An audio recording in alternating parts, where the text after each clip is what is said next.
Senin 8 Juni 2020, Desa Lebong Tambang memberikan BLT atau bantuan langsung tunai kepada 79 warga yang terdata. Namun, ada 4 warga yang telah mengundurkan diri dari BLTDD karena telah mendapatkan bantuan lain. Jadi, jumlah mutlak penerima BLTDD Desa Lebong Tambang yaitu 75 KK. Pada seluruh masyarakat Desa Lebong Tambang, yang mana pagi hari ini kami pemerintahan Desa Lebong Tambang telah menyalurkan BLTDD, yang mana BLTDD Desa Lebong Tambang ini penerimanya berjumlah 79 KK. Mungkin kami dari pemerintah Desa Lebong Tambang berharap sangat kepada seluruh penerima bantuan ini untuk memanfaatkan bantuan ini sebaik mungkin.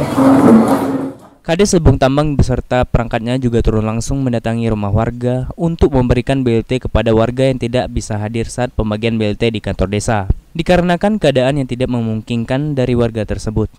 Kades juga menghimbau kepada warga untuk menggunakan dan memanfaatkan BLTDD ini dengan sebaik mungkin.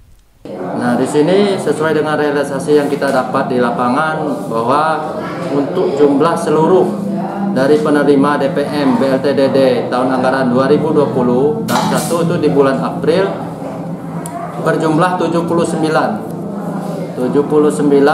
DPM atau KK.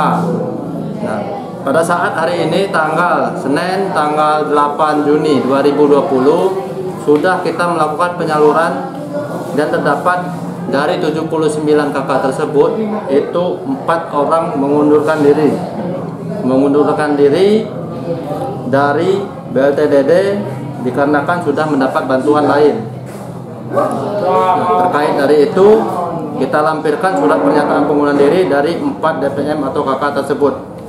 Hairunisa melaporkan.